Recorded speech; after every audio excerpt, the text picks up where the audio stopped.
Welcome to the 3 to Our Way podcast, a weekly 1-hour conversation about sports, television, film, music, and current events. Real live, no sites. Hosted by childhood friends Sherm the Barber, Substantial, and Jay Cash. 3 to Our Way is as humorous as it is informative. We bring our odd perspectives on odd stories to you via YouTube and all podcast platforms. Our weekly show is pre-recorded, but you can catch us live on the first Sunday of every month. Be sure to like and subscribe so you don't miss an episode. Now let's get to it.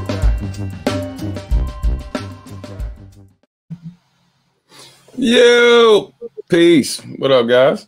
What up? Yeah.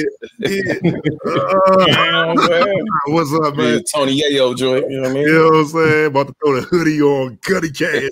What up, man? Oh, man. How's it going, you know what? I'm about to get in my bars. That's what's up, man. Good to see y'all, man. How was the weekend so far? It's been good, man. It's been good. Long and over before you know it. Yeah, man. Per usual. Lot to jump into today, man. With oh man, it is. Even though by the time everyone hears this, it'll be like the 1st of March, and Women's History Month will officially have started. You know what I mean? We technically are still in the last day of Black History Month. So how's your Black History Month been? What any highlights? You know what I'm saying? Sure. Any highlights in your Black History Month with your black as ass? you can see? Let me just get that in focus there. For the folks who listening though, what you holding? Yeah. What you pointing to? Hey. So what I'm showing off here I like is those. all of my African Revolutionary flag colored attire that I am adorned in here today. I have my Tribe Called Quest hat that I got from HGC Apparel, a Black-owned company, mind you.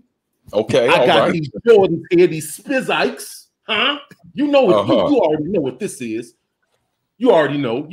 Don't have to discuss the blackness on that. I got my Jean-Michel Basquiat Empire shirt on right now. Okay. You can't see it, but I got my Basquiat socks on my feet right now. And what do you see? What do you see behind me? None other than him, the one and only Bob Marley. So how is my Black History Month going? It's going blacker than a motherfucker, man. Right. Not a mercy. And you, was it? And you said that you are just getting back from Kwanzaa 365 event. On top of that, you know what I'm saying? Yes. Kwanzaa 365. My family celebrates every once a month. We get together, and today was the last Sunday of the month we get together. So today was today was that day, and it was a wonderful occasion, man. We had a great discussion today, man. That's what's up, man. That's what's up. What principle were y'all talking about today? We don't really necessarily talk. Sometimes we choose principles, but today what we talked about was how we learned about how we discovered our blackness and how we discovered God, like not how we discovered, but how we were introduced to our blackness and how we were introduced to God. So it was just a big discussion around that, man. It was a real dope discussion, man. That's dope, man. That's what's up. That's powerful, man. That's I'm powerful. black, y'all. And I'm black, y'all. So, and I'm blackity black, y'all. And I'm black, and I'm black, y'all. You know what I'm saying? That's what's up, man. You know what I mean? Quality stuff. So, and gents, if you don't know what the colors of the African Revolutionary flag are for our listeners, it's red, black, and green. Yes. And the red, the black, and the green. With the key. Yo, but looking at us, if we ever redid like Public Enemy, like Stan, you would be like Chuck D. Sherm, you be Flavor Flav. Why did I know you were expect me like that? I could be Brother Griff. or Terminator X. You be Terminator X. Terminator you got the complexion. You know what I'm saying? You just need the sunglasses that the old folks wear. You know what I mean? The joints that wrap around glasses and don't let no light in. You need those joints and a high top. He gonna address that flavor joint. He ain't like that. We need to talk about this Flavor Flav bullshit. Why you can't be Flavor Flav? You know what I'm saying? I mean, for the record, though, you know what I'm saying. You know, Flavor. Look, I'm gonna make it nicer for you, Sherm. Here we go. Flavor enhanced their marketability. Flavor actually was a multi-talented instrumentalist. A lot of people don't know that. Like, this dude plays, like, I forget how many different instruments he plays. At least 4 or 5. Yeah, and drums, and I forget there was a few others, but yeah, he plays multiple instruments. He's ugly. You know, that ain't why I said it. You know that. But Flav think he beautiful. Look at this. Look at this. This can't be Flavor Flav. What was the name of that show? What was the name of that show? Yeah, Flavor of Love. Flavor of Love. Oh, hey, I actually knew one of the young ladies that was on Flavor of Love. You did? Did you now? Yeah. Huh? What you smacking when you saw? Nah. She was actually one of the more respectable ones. She what was her name? Oh man, I forgot her name on the joint, but she's the cousin of one of my homeboys that I grew up with. Mm-hmm. Okay. Yeah. And yeah, I met her a few times. I forgot her. She was a country girl, light-skinned girl, real loud. She on Instagram and shit too, but I forgot her name. She real cool. I'm happy for her. She made it out. Right. Yeah, with dignity. She made it out with dignity. Live to tell the tale. Yeah, man. So on that note, gents, let's jump into things, man. So Cash, you up first. We got a few more minutes. You ain't even say nothing about your Black History Month, man. Oh yeah, that's right. You right. You are right. Mine has been super dope, man. You know, like it. I mean, man, we're always in the, you know, just consistently, you know what I mean. Like a lot of the things that people sometimes make an effort to do during this month is very much the norm, like in my house, you know what I mean? In terms of what we do in the world, in terms of like how we contribute to the community and what we support on a regular basis. So it ain't, you know, I don't want to pretend like it's been that different over here. It's just, you know, we still the Black folk we were before. So, you know what I mean? But like, I mean, we have been making a real effort to support like some of the dope, and I'm gonna jump into it in my segment. But yeah, man, it's been a ridiculous amount of quality content that's been put out, just documenting, there we go, our history, talking about a lot of subjects that don't necessarily get a lot of light either, man. So like, yeah, it's been super dope, man. And just making a conscious effort to also like make history. You know what I mean? Because a lot of times folks are what's it called? They are observing, right? And they're witnessing, you know what I mean, history. And so that makes them a part of it. But there's a lot of stuff that I can't get into now because of NDAs and stuff. But like, there's a lot of stuff that we cooking up right now that's putting us in a position to make some history as a family too. So yeah, man, it's been super dope. It's been super dope. You know what I mean? Yao Ming. But yeah, man. But Cash, you know what I mean? Let's get into it. Let's get into it. Yes, sir. We're gonna open up today with some Tiger Woods news. For those who haven't heard, Tiger was in a one-car collision where he suffered multiple open fractures to his lower right leg, and had a rod placed in his tibia and screws and pins inserted in his foot and ankle. They had to pry Tiger out with the jaws of life, and once they did, he couldn't stand on his own weight on his own legs. Jesus. So he was carried off. He was helicoptered off, of course, to the local hospital where they performed surgery immediately. The golf world to pay tribute to Tiger today, they all rocked the red. They all wore the red shirts with the black hat or the black visors as a tribute to Tiger Woods. It's not looking good, to be honest with you, with the type of injuries that he's had for this time around, because he had back issues before, which kept him out of playing golf for a minute. He recovered from that. This one, on the other hand, may be the injury that pushed him to retirement. If he does have to retire, it's a career that you can say he made his mark in. I don't think if he wouldn't pass Jack Nicholson, I'm sorry, Jack Nicholson. Jack Nicklaus. Yeah, he wouldn't pass him on the all-time list for what's it called? What's the green jackets called again? When they get the Masters. So he wouldn't pass him if he had to stop his career right now. But nonetheless, nobody's made a dent in the sport of golf or revolutionized it like Tiger Woods. I'm hoping that the brother can come back, but something like this, we just don't know right away. So yeah, that's the take on Tiger. Segueing in from Tiger, we're going to talk about Serena Williams, who herself is hinting at retiring. She lost to Naomi Osaka in her last Grand Slam tournament. She lost to Naomi Osaka.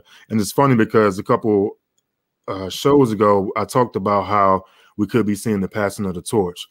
And then they just so happened to face each other, and Serena lost in 2 straight sets. So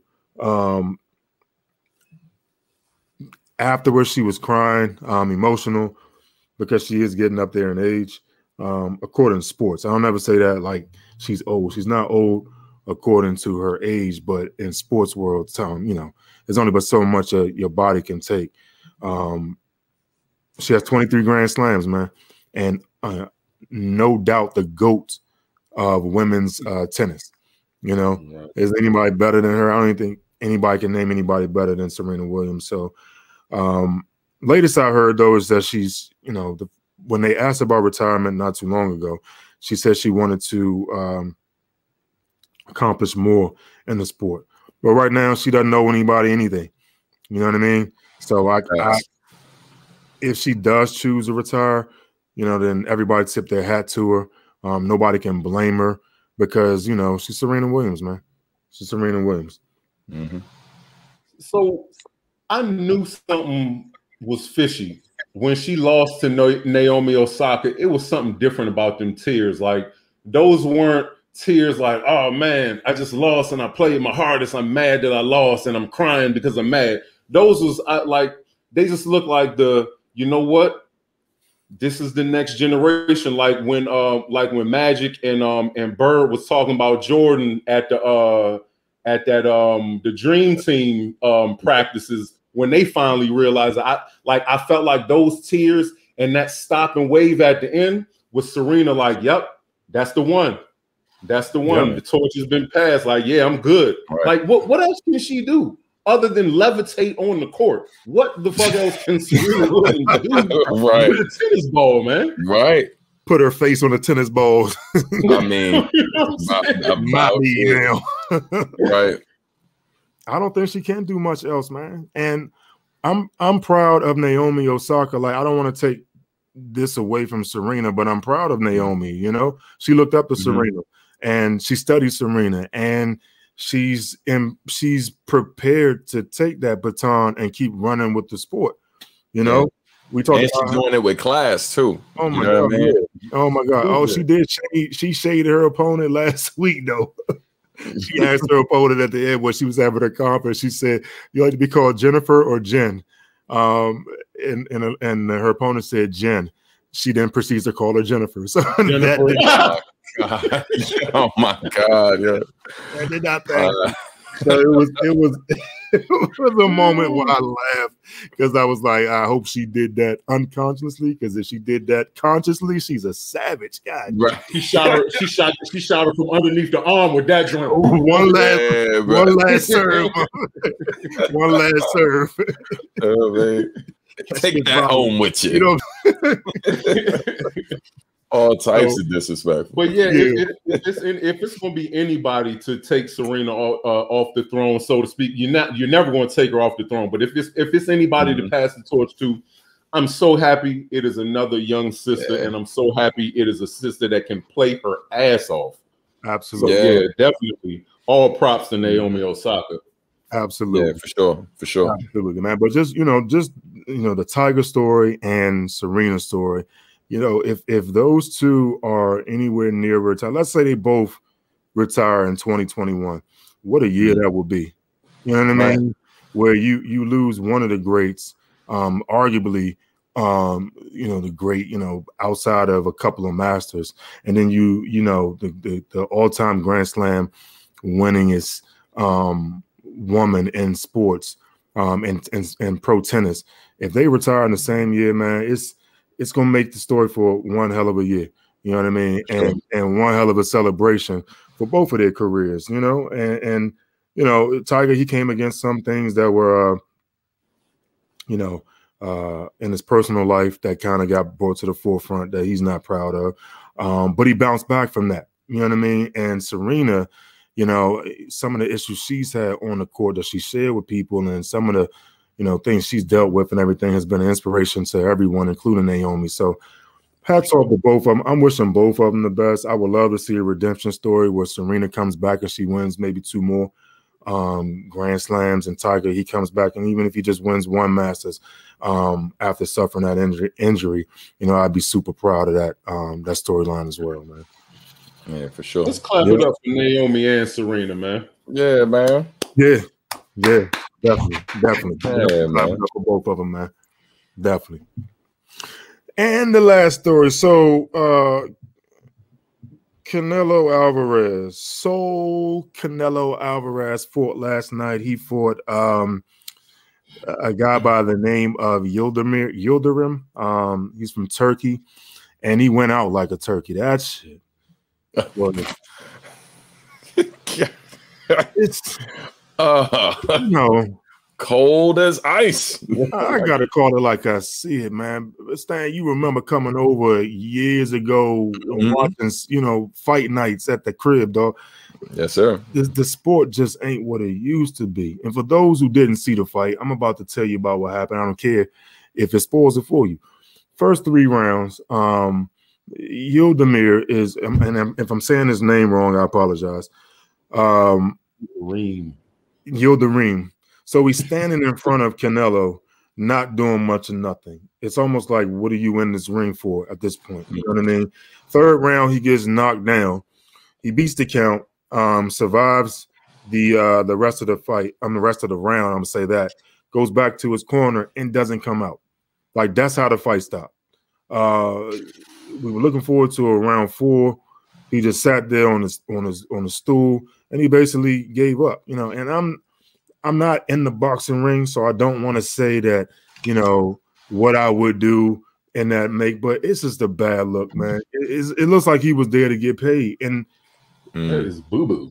It is. And then, everybody talks about, we missed the warriors of the sport and everything. Well, nobody really wants to. And I think maybe that's because the money's involved, but nobody really wants to challenge anybody. I think a lot of these cats is in there trying to get paid. Nobody hard no more, man. Yeah, hard in the face no more. Dog. And I'm sitting there like, can you blame them? Not at all. I mean, look, I understand it's the profession they chose to go into, but it's like, hey, man, if I can still make a good living doing this and not be drinking or having my meals through a sippy cup, yeah, I mean, I'm gonna do this in a way that kind of preserves my quality of life. You know what I'm saying? Right. So I ain't mad. I mean, yeah. Hey, James, how Tyson say it? Something about everybody got a plan until they get hit in the face. Hey, yo. Everybody got a plan until you get punched in the face. Yeah, it's got to be one of the best quotes ever, dog. Yeah, man. But boxing is just, man, and you know, suffice it to say, he's a Mexican fighter, and for the longest time, and this is another topic that we can dig deep into. Boxing is very much segregated and racist, dog. I don't care what nobody tells you. They looking for the next great Mexican fighter. He can't just be a good fighter. He's a good Mexican fighter. The next fight he faces is on the weekend of Cinco de Mayo. It's just all and then to make it worse, after the fight, they already had the highlights or the previews for his next fight showing, you know, after the fight. So it almost seems like it was set up for him to win just so he can move on to the next. The guy knew that in the ring, Yildirim knew that in the ring, and he didn't put up much of a fight or resistance to it. It's just a bad look, man. I miss boxing. Y'all know I miss boxing, man. And I can't, for the life of me, it's hard watching stuff like that because you're getting people money and it seems like it's already set up for the people that they want to win to actually win the fight. All right. So Canelo goes to 55-1-2 with 37 knockouts, currently fighting at 167, which is super middleweight. His only loss was to Mayweather. And that topic has come up after the fight. Everybody was talking about how great Canelo is, and you know, people were like, well, you know, he fought Mayweather when he was 23, and Mayweather cherry picked him. First of all, Mayweather was 36 years old when he fought Canelo. You 36 and you fighting somebody 23 who at the time was 42-0-1. That ain't cherry picking, bro. That's you fighting the best that you can when you can. Right. You're supposed to wait till you 40, 42 years old and then say, okay, now this guy's learned a little bit more of boxing, so let me get in the ring with him now when I'm on my way out. Right. You know what I'm saying? Like, that's the dumbest argument I'm hearing, is that, oh, he picked him when he was too young when he fought Mayweather. Who fault is that? And how you too young when you got 42 wins behind your belt? I can see if he was 10-0, but you got 42 wins. 42 wins since he was 7. Right. Like, you know what I'm saying? That was a pro by the time he was like 14 or 15, right? Like cut it out, man. Yeah. To me was amazing to hear. Like, people were making excuses like, but that's what they do. He got wasn't earned. Yeah. You know what I mean? So to me, to see that, and that was great. And then Shannon Sharp, he had an issue. Somebody asked him if he could take Roy Jones Jr. in his prime and fighting Canelo at this 167 weight. Who do you take? And everybody's like, nah, Roy would get slept. And I'm like, dog, have you seen Roy Jones in his prime? Like, I can't say for a fact that that's going to be an easy fight for Canelo at all. Because I've seen Roy drop Bammers with body shots. Exactly. And the fight be over. You know what I'm saying? We talking peak Roy with the speed. If he had speed, if he had issues with speed versus Floyd Mayweather, what makes you think it was going to be that easy to fight Roy Jones at his prime at 167 when every punch hurts a little bit more? You know what I mean? So it's crazy, man. Boxing is dying, and because it's dying, you get questions like that. Like, who will win if they fought here? Who will win? That's always going to be the case, I know. But still, man, I'm not liking what I'm saying. And more on that, I guess, when the next fight happens. There's another unifying fight, I think, next week. If it's worth talking about, I'll talk about it. But the next big fight for Canelo is going to be Cinco de Mayo versus a guy who's 31. Canelo's now 30. And dude ain't no slouch either. He's a Brit, you know. But just a heads up for those that do want to check it. They're trying to set up a trilogy fight with Triple G, Gennady Golovkin. And the reason why that's significant is because that's the person that one of the controversial draws that Canelo has on his belt, or not belt, on his record right now was against Triple G. So that's it for sports, ladies and gentlemen of the jury. Again, keep Tiger Woods in your prayers and your thoughts. And stay tuned for more. Yeah, man. Appreciate you, brother. Thank you, sir. Man. So yeah, man. You know, as we talked about before, you know, we closed out Black History Month. And so today I wanted to do something a little different because obviously I know we didn't address it in the beginning, but we've been off for several weeks now and stuff, handling business, you know, and yeah, man, just getting ready for all of the stuff that we got planned for the future. By the way, Patreon should be live, so y'all make sure y'all sign up for that so y'all can support what we're doing. But the reason why I bring up Black History Month is because in that period of time that we've taken off, there's been a ridiculous amount of content, both shows and films that have come out. And definitely, man, you know, we don't have enough time to really go into detail on everything. So what I decided to do today was put together kind of like a top shows / films of Black History Month 2021. And what I did was decide to kind of include some of the stuff that came out in January as well, since it's technically on brand for what we're talking about. So bear with me, folks. Let me take you down this little journey with this list that I got here. So hold tight. Let's get this on the screen. Shazam. Bye-bye. You know what I'm saying? So, and it's cutting month off a little bit. There you go. Clean that up. But yeah, man. So my top 10 recommendations for everybody who is looking for quality content to check out, you know, because even though Black History Month is coming to a close and now we're in Women's History Month, the fact of the matter is Black history is being made every single day and we represent and celebrate it every single day. So this is a list of Black film, Black cinema, and Black shows for you to check out. First, and matter of fact, I'm gonna work my way backwards. So at the bottom of my list, it is a solid film overall. It's the latest film from Lee Daniels, directed by Lee Daniels, and it's called The United States versus Billie Holiday. It's currently running on Hulu. I recommend you check it out. Mainly, like I feel like overall it's a solid movie, but the main reason why I think everyone should check it out is because it's the acting debut of Andrea Day. And if you are not familiar with her as a singer / songwriter, oh my God, you're missing out on life. But man, for this to be her acting debut, she did an amazing job. And she's my #1 reason that I recommend you check out the film, mainly to see what she did. I feel like the directing overall was okay. I feel like the cast did a solid job and stuff. Shout out to all the different actors and actresses that held it down. But yeah, hands down, she did an amazing job. Andrea Day did an amazing job playing Billie Holiday. And yeah, man, it's, you know, if they ever do another film about Billie Holiday, whoever they choose, definitely, you know, they got a lot to live up to considering how well the sister did in the film.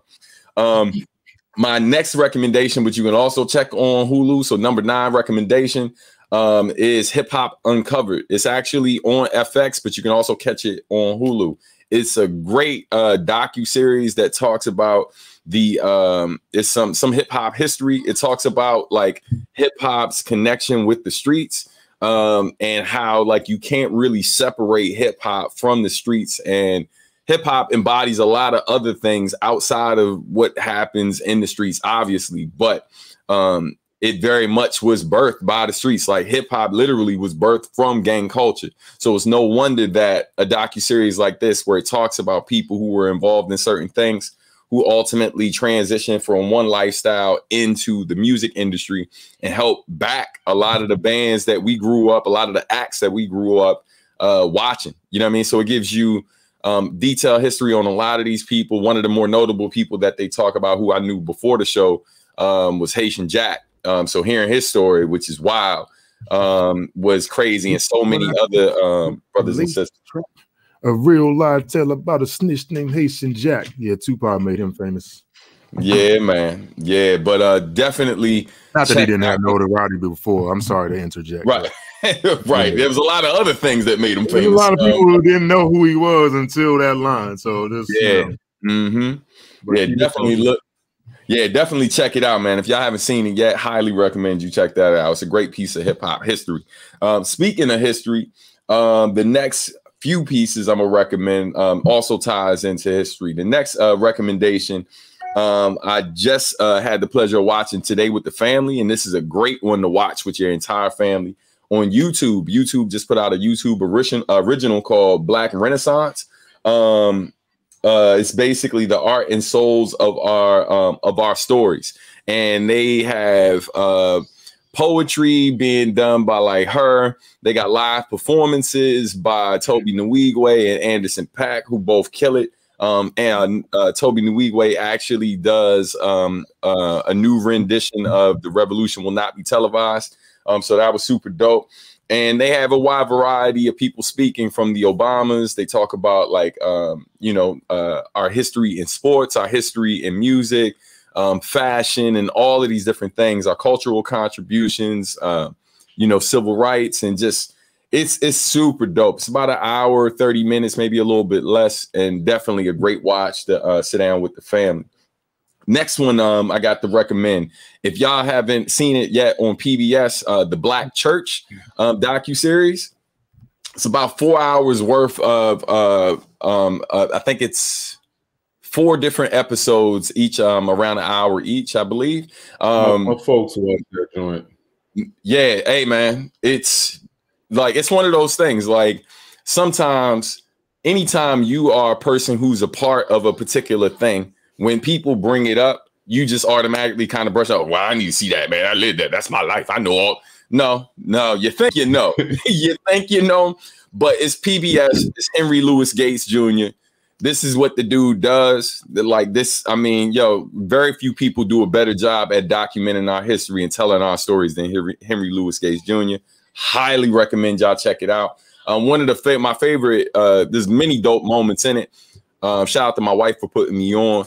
But basically, one of the dope moments in there is there's this one pastor who's speaking, and the first time I ever saw that clip of that pastor speaking was from a hip hop documentary that was talking about the connection between the Black church and hip hop culture in terms of how rappers deliver their rhymes, and very similar to like pastors delivering their sermons and stuff like that. So, dude, yeah, man, it's a great documentary. Our people have a rich history, and this is just more confirmation. So now we're down to top 5. Snowfall just premiered this new season. I know Sherm is going to go into detail for that, but I mean, it's Snowfall. If you ain't hip already, you need to talk with yourself and figure out what's wrong with you, because Snowfall is excellent. As I said, Sherm going to jump into it, so I'll make it brief, but that's definitely number 5 on my list. The new season is fire already, and it just started. Number 4, probably the sleeper on this list that a lot of people I've talked to have not seen, and it's hands down probably some of the best acting and writing on this list, and definitely top 2, top 3 best acting and writing and direction, and that's Malcolm and Marie on Netflix. Man, like, it definitely shows you, like, if you've never really witnessed what a truly toxic relationship look like, and how people who's supposed to be in love and supposed to be in a relationship, how they just do, how basically we are very good at hurting the people that we're supposed to love the most. And that's what that film deals with heavy, man. Like, hey, dude, definitely check it out.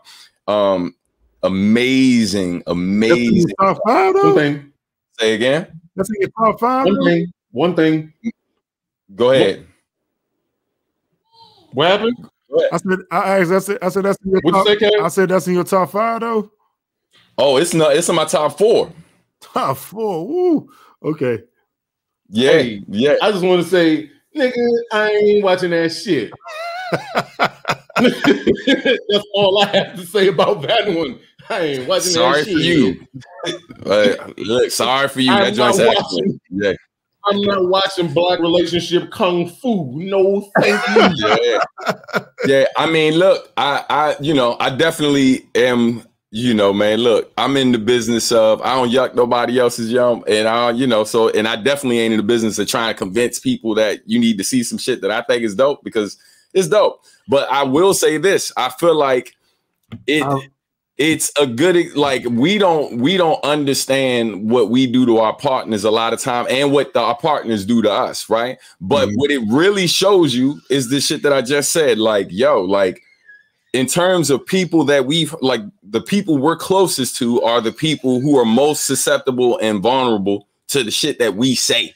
You know what I mean? And motherfuckers really don't put as much care as we should, right, into how we communicate with our partners, and vice versa when we're mad. And that movie with that shit is really just like, yo, it's us at our worst. It's really us at our worst. But what makes it so dope is the fact that, yo, neither one of them can really run from the situation. They're forced to confront what the problem is and talk through that shit.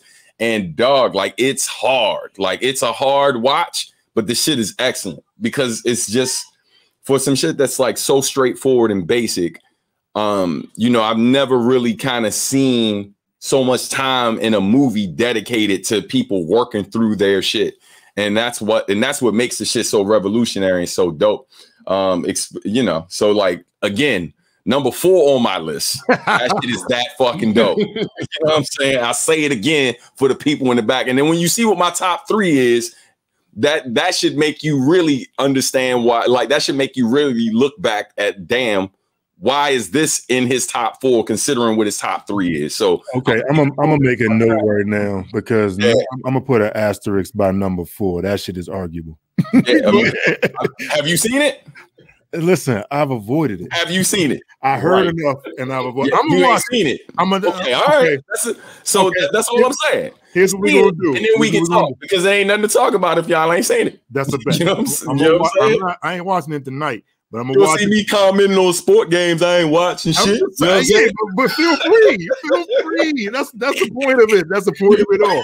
But I'm gonna watch that joint by tomorrow. I'm gonna do it tomorrow night. I'm gonna text you later and give you my thoughts on that ruckus. But it ain't gonna be the last thing I watch for the night, because I ain't trying to go to sleep mad. So that's where we're at with that. Oh, you gonna feel away. You do. Yeah, it's dope. Like, man, when that shit was over, I looked my wife in her eyes, was like, yo, I love me. I love you. Don't ever leave me. I love you. Don't ever leave me.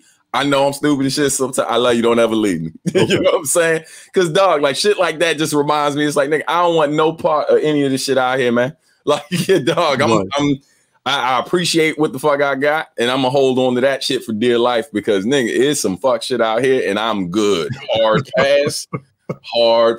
So anyway, I'm gonna see it. Let's move on to your top 3. Though. Yeah, let me close it out. So yeah, man. So top 3. Number 3 spot, American Skin. Okay. Oh my goodness.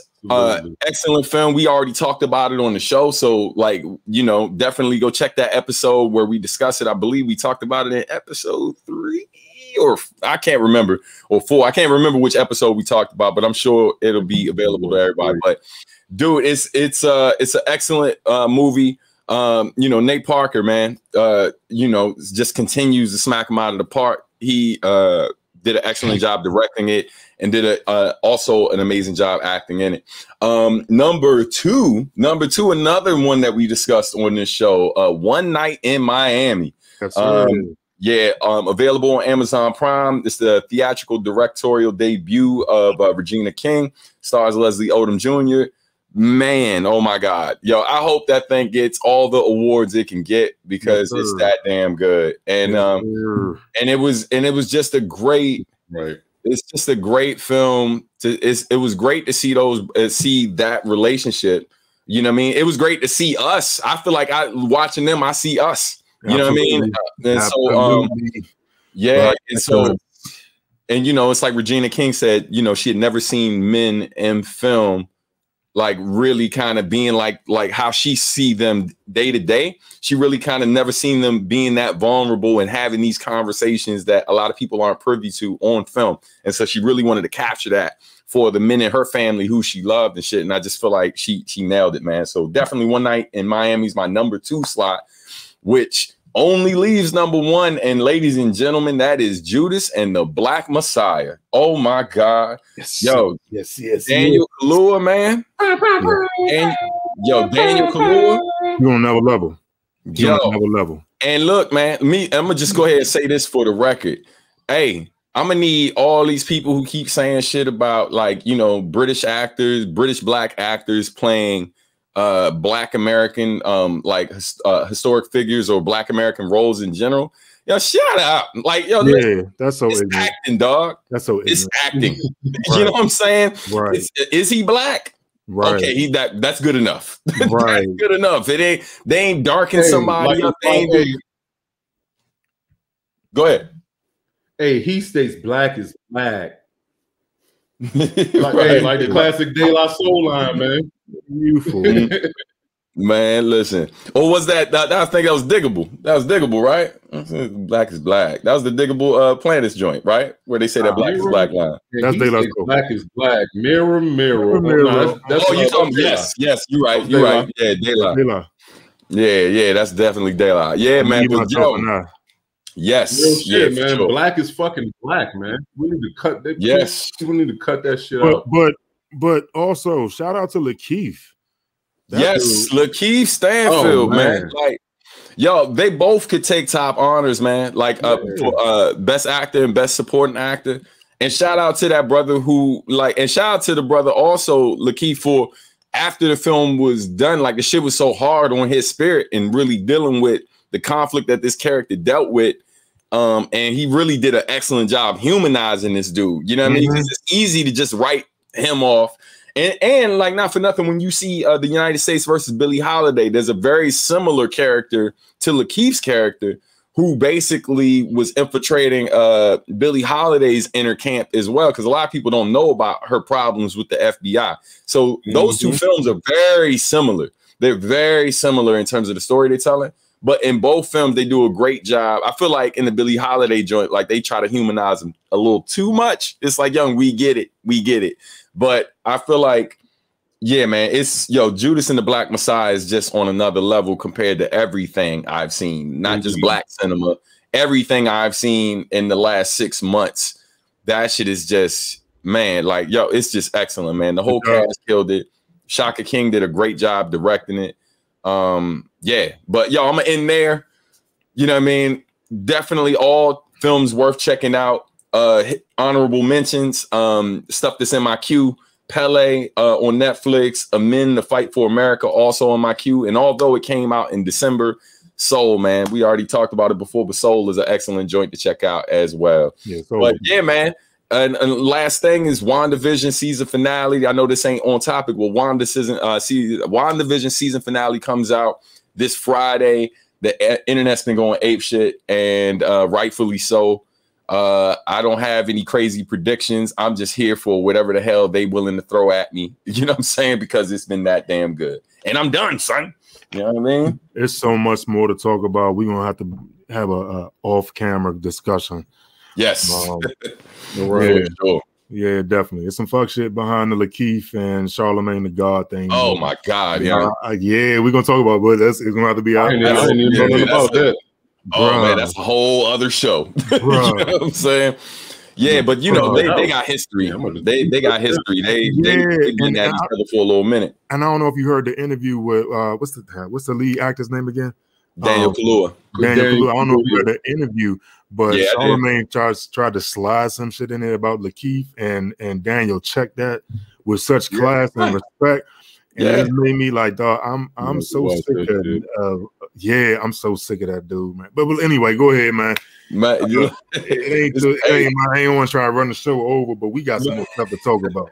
Oh yeah, for sure, man, for sure. But Sherm the Barber, ladies and gentlemen, what are they all? My man. Yes, sir. So in keeping it bliggity black, bliggity black. I'm gonna start off with Adrian Younge's album because that's quick. Everything else is going to take some time, so I'm gonna get that out the way. Adrian Younge just dropped this real dope project called The American Negro. I'm sure we are all familiar with Adrian Younge. He's worked with Wu-Tang artists, Ghostface, amongst countless other artists. I don't know all of them, but this is like some sort of Black history research paper not set to music, but a musical response to a Black history paper. Like it's really different, real cool. Like it's got all of these different monologues on Black history, not before every song, but like at least probably about half of the album is these Black history monologues, or just Black culture monologues, period. But that shit is dope. Yeah, following that, I went and sought out some mother effing beers for today. Whoa, before you get to your beers, Black beers. Before you get to your beers, Sherm, you hear me? What's up? Yeah. Before you get to your beers, what's if you can look at the album right now, what would you say is your top song, your favorite song on that album? Like if you had to tell people, check this album, check this song from that album, and then check the whole album, which song would that be? So it's not really like that. It's not really an album like that. So first of all, some of it is instrumental and some of it has lyrics to it. It's an experience. It's not an album that you can pull songs from. Like, it's no way I could do that because it wouldn't make sense to listen to that album for a song. It doesn't make sense to listen to the singles because you won't understand the whole concept of the bit. So I don't have a favorite song. It's a really dope project. Some of the songs are named after different figures in Black history, and some of the songs are named after subject matter from Black history. Like for instance, no, hold on, give me 1 second. I got you. Songs like James Mincy Jr., Margaret Garner. Let me see. It's one other name. Some other George Stinney Jr. Then you got other songs like Jim Crow's Dance, Black Lives Matter, Paradox of the Positive. Some of these might not even be songs. Some of these might just be some of the monologues. But it's a whole experience. Like you gotta listen to the full project. Okay, that's good. That's good to know. But yeah, that album artwork is what drew me. And I caught it from a Michelle Ndejel cello post. She said she was sitting with that shit. Anything she posts, like any music she's listening to, that's like Jesus telling you to listen to the music. I'm like, oh yeah, fuck that, hell yeah. I'm all the way in. But yeah, next up, on my journey down Black as shit, we have, like I said, my first beer, Sankofa. It is a local brewery. It is in DC. It's not focusing very well. I don't know why, but you get gist. This is called Cocoa Coast. It is a chocolate milk stout. It is fantastic. The funny thing about this is it does have lactose in it, but it does not give you the bubblies. And I feel like because it is a Black-owned brewery, they understood what percentage of lactose to put in this, so you wouldn't be shitting your ass when you're done drinking. Motherfuckers. Give it time. Give it time. No. I had a whole six. I had a whole six, last week, and no bubblies, man. This is just me though, and I be getting the bubblies. I'm lactose. You see how black I am. The blacker you are, the more lactose intolerant you are. That is not scientific. That is full. Thank you very much. That is full. No, that's what I said. Right. That is not scientific. Yeah, hell no. And the next joint is Black is Beautiful. I love this can. It spans the colors of the blackness. I love dope. It. This, I'm pretty sure, is not by a Black brewery, but it says 10% of profits are donated to organizations dedicated to racial equality. Visit www.blackisbeautiful.beer to learn more. Brewed to support justice and equality for people of color. Wow. There you go. Right. This is by so this one, they're brewed by different breweries. This particular, so it's different breweries perspective on an imperial stout. and this one is actually done by Weathered Souls, and it's pretty good, man. It's real smooth. I know James is gonna have some shit to say, but it's got good mouth feels, man. It's like it's a great stout, man. It's a great fucking stout, man. It's very flavorful, nice and chocolatey. I already knew, man. But I'm like, fuck it, man. I drink beer. I know sometimes you got to know that terminology. I didn't know that. I mean, I didn't know that was, a terminology that was used to describe it. Great mouthfeels, you know. Different, like beer, you got different textures. Shut the fuck up, man. so different beers have textures, man, and different textures are going to feel different, like on your lips, on your tongue, going down, like everything. Like it's a whole. I mean, no, I'm with you, Sherm. I'm with you, Sherm. I hear you, son. It's kind of like, and it's gonna sound like I'm being funny because I am, but like real for her pleasure, right? Like, you know what I'm saying? Different textures, different sensations. I mean, yeah, it's cool, bro. I'm with you, Sherm. I'm with you. I appreciate you. You know what I'm saying? I don't appreciate neither one of you. Neither one of you. Different mouthfeels. You know what I mean? Put that on a shirt. For my beer drinkers, y'all know what I'm talking about, man. They're both very smooth beers, man. Great stouts. Like I said, the Sankofa is a black-owned brewery. The black is beautiful. Sankofa is a local DMV black-owned brewery, and the black I got it. Where's my? Oh yeah, so you can see the can is beautiful, man. I love this can. The black is beautiful. Like I said, it's not black-owned, but it is in support of black culture and black lives. So check them out when you get the chance. I believe they do ship as well. So after that, we got more black shit. On to motherfucking Snowfall. If you have not watched Snowfall, turn this shit off right now. Turn it off right now because I don't give a fuck. As you can hear, we don't give a fuck about spoilers. If you ain't watched this shit since last week, you shit the fuck out of luck. Man, the season is over already. Did y'all watch this shit yet? I haven't caught that episode, but yes, I'm going to catch up to it. Stan, you have watched it. Yes, I've watched 2 episodes so far.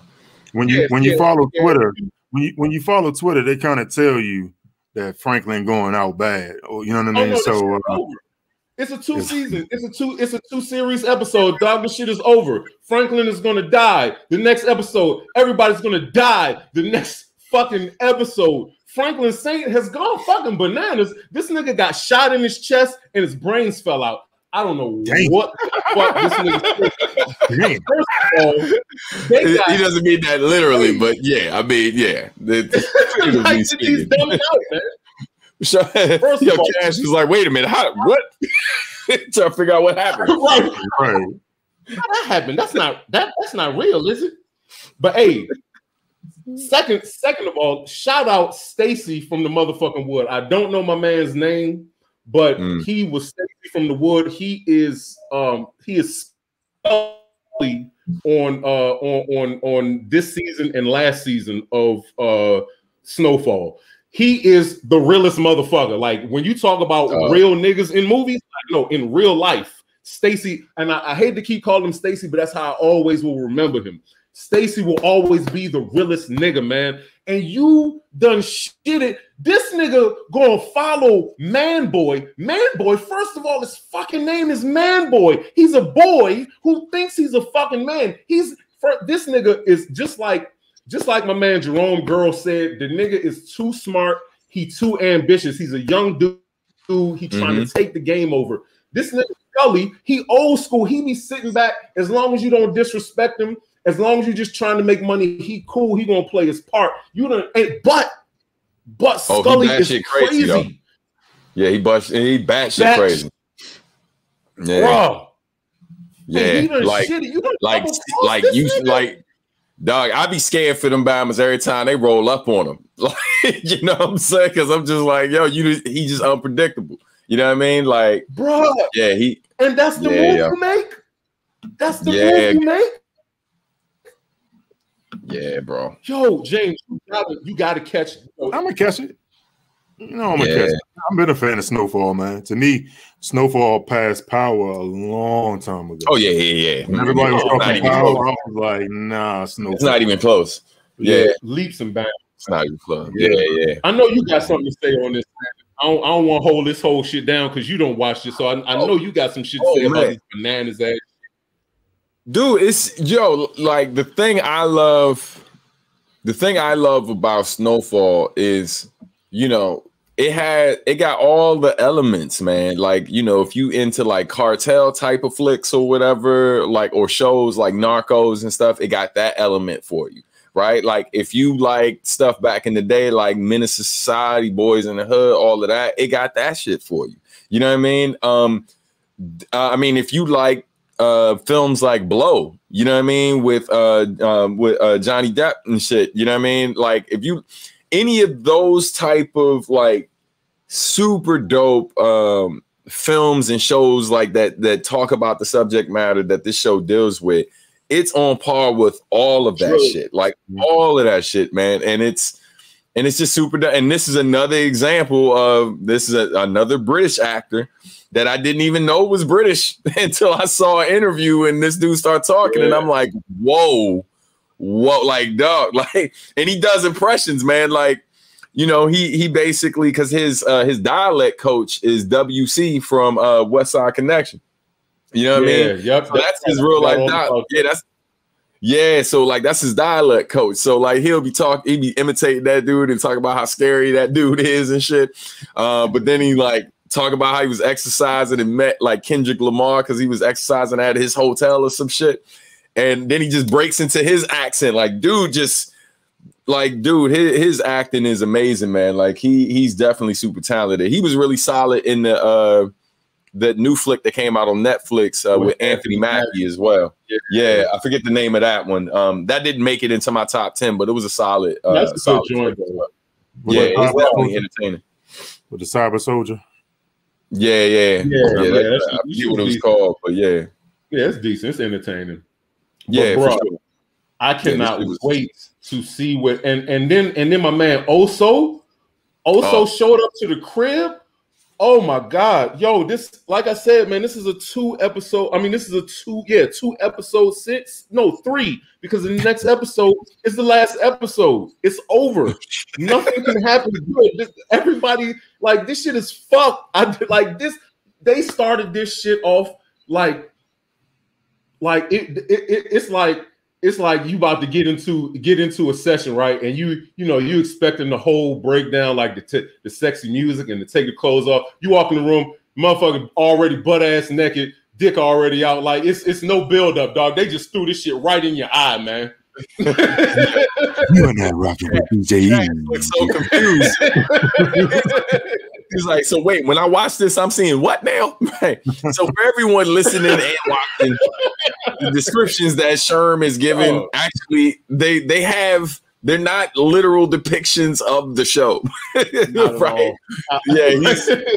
He's figuratively speaking about like how insane shit is. And the crazy thing is we're talking a lot about like the black cast, right? And what's happening. But like, yo, what's going on with my man and oh yeah, you mentioned what's going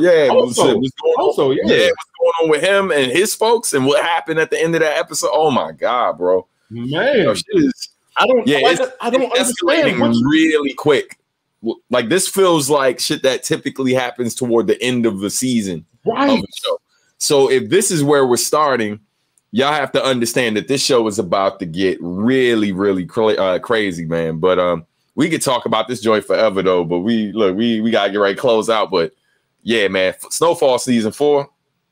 I'm with you, Sherm. Shit is bananas, dog. It's crazy. Bananas, man.